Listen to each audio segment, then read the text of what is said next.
Well, another episode of Euro Lifestyle with Steve, and today we are in the city again, Punta Delgada, but we're not going to be in the city. We're actually at a plantation, a pineapple plantation. So let's check this place out. Flight crew, please prepare for takeoff.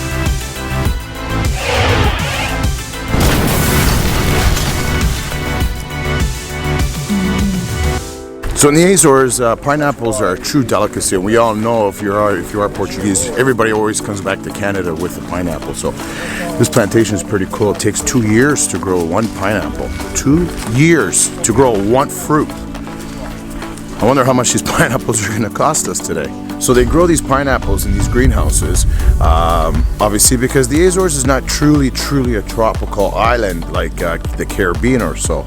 But these greenhouses, they do light up a fire in there to create heat in the evening, in the nighttime. So it's very humid and tropical inside these greenhouses. But once again, like, they are very sweet and delicious. 2 years to grow one pineapple. It's absolutely stunning.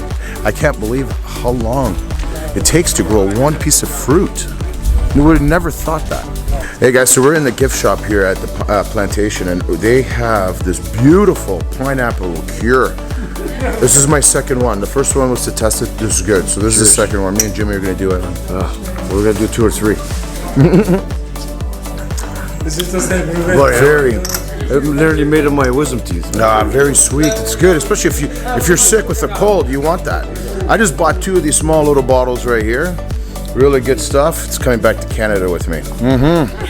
So I just got off the phone with my sister-in-law, and my brother and my sister-in-law own a place right here in this village called Vila Franca. And you see the most popular icon, Vila. So we're going to start this little segment up here high so you can see the whole village below me. Vila Franca, absolutely stunning place. And that island there, you could take a boat and go into the center of that island, which is an old crater, and go swimming in the summertime. Obviously, not this time of year. We are in December, but right behind me, if you have a lot of energy, there's stairs that go all the way up to that church. And they're Stations of the Cross, I believe. Yes, they are Stations of the Cross. So you can go up and down those stairs right to the top and doing the Stations of the Cross going up. And this is a huge popular viewpoint right here in Vila Franca. Let's go down there. We're going to go to the marina and to the beach, and let's see if we get closer to the island. We're not going to go to the island today, though. No Speedos today, no. So we had to do a little refuel. By refuel, I mean beer. Oh, I need another one. Oh boy. So listen, so we're here in Vila Franca by the marina here. Absolutely gorgeous. Obviously, December, it's not really a huge popular tourist attraction or tourist area to come to Sao Miguel, even though I don't know why. It's like absolutely gorgeous. But here in Sao Miguel in December, or anytime, there's bars and like little cafes everywhere, right on the water here, everywhere you go, so that you can get a coffee or a beer. Just so you know, when you order a coffee, no matter where you're going, you're not going to get a Canadian Tim Hortons style coffee. When you ask for a coffee, it's pretty much an espresso. So that's all really they have here. And they have what's called a galão. The galão is like what we would have a cappuccino in Canada. So it's pretty much all frothy milk, hot milk with an espresso shot. Those are pretty much the only 2 types of coffees you're going to get here in Portugal. The Tim Hortons style double doubles, they don't exist. Who cares? Those are gross. This coffee here I can drink every day. Anyways, guys, cheers to another beer. Local beer again. I'm not going to tell you the name of it because you probably heard it 10 times already.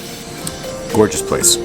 So we're here in the Praia of Vila Franca and the nice beach here. See that? Now, a lot of people are asking me, even through my Instagram stories, why isn't nobody at the beach? Well, guys, it's December, so it's about 20 degrees outside. The water's about the same temperature, 20 degrees.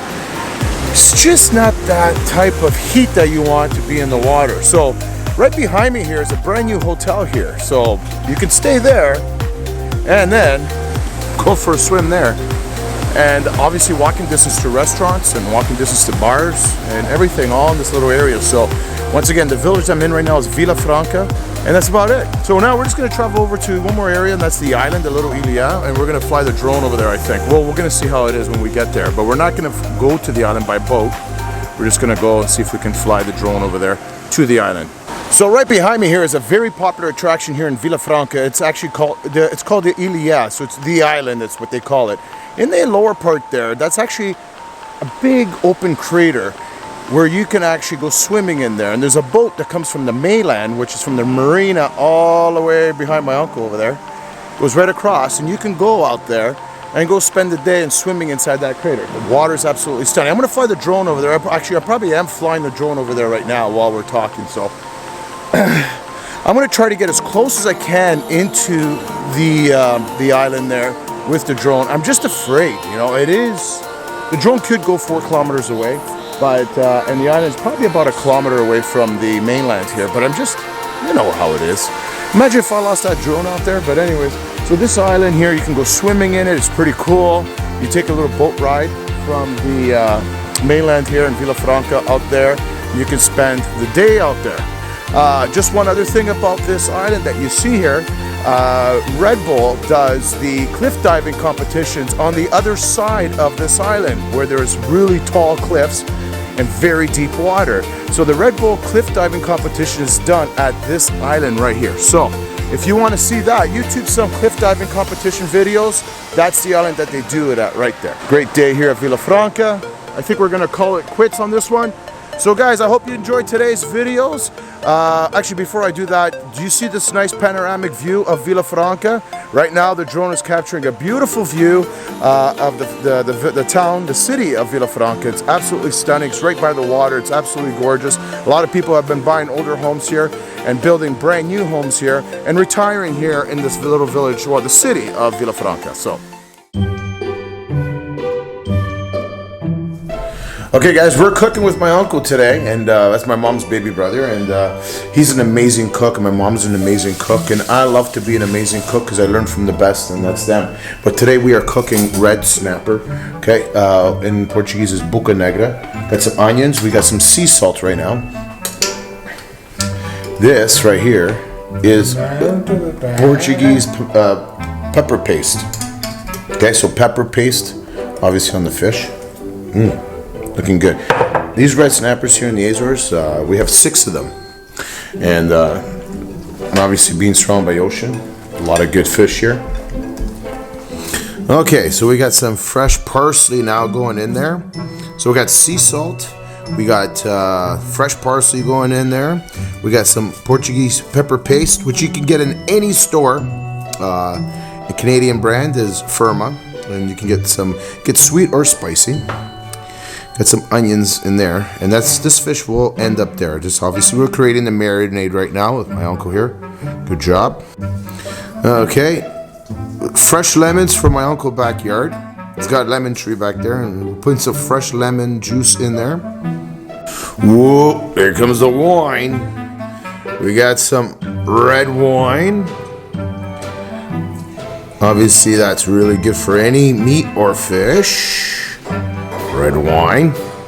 Now, if you've noticed, my uncle does not use measuring cups. Same as me, same as my mother, same as many probably Portuguese people who cook like this. No measuring cups. It's just throw a little bit of that, throw a little bit of this, throw a little bit of that, and that's how it comes together. Garlic's coming up next.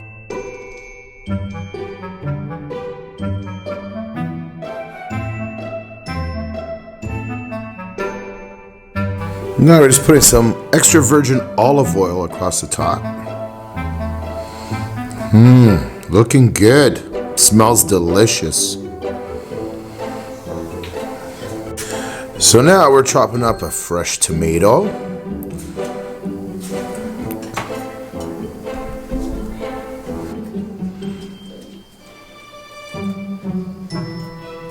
Squeeze the tomatoes right over the fish.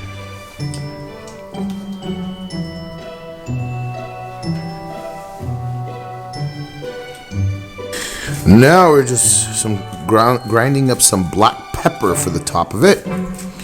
So that's pretty much it. It's a very simple dish, but it tastes so good. And that goes in the oven, which is over there. Probably about an hour. Com tempo, tem hora no forno. Yeah. And now it's going into the oven. Open the oven, and you slap her in there, right there. Look at that. Boom. Done. Okay, we'll see you in an hour, fishy. Good job, Titi. Good job. Okay guys, fish is done. It looks great, smells good. Everybody has their plates full over here. There's stuff in their faces though. I'm not gonna put them on camera right now. But let me try the fish, okay? Let's try this.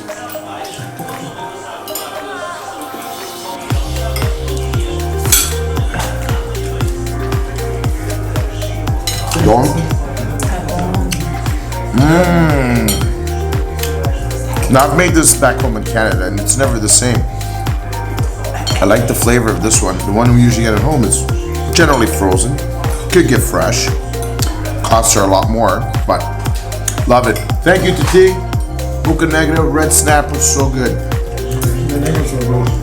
Oh, and red wine. Mandatory with fish.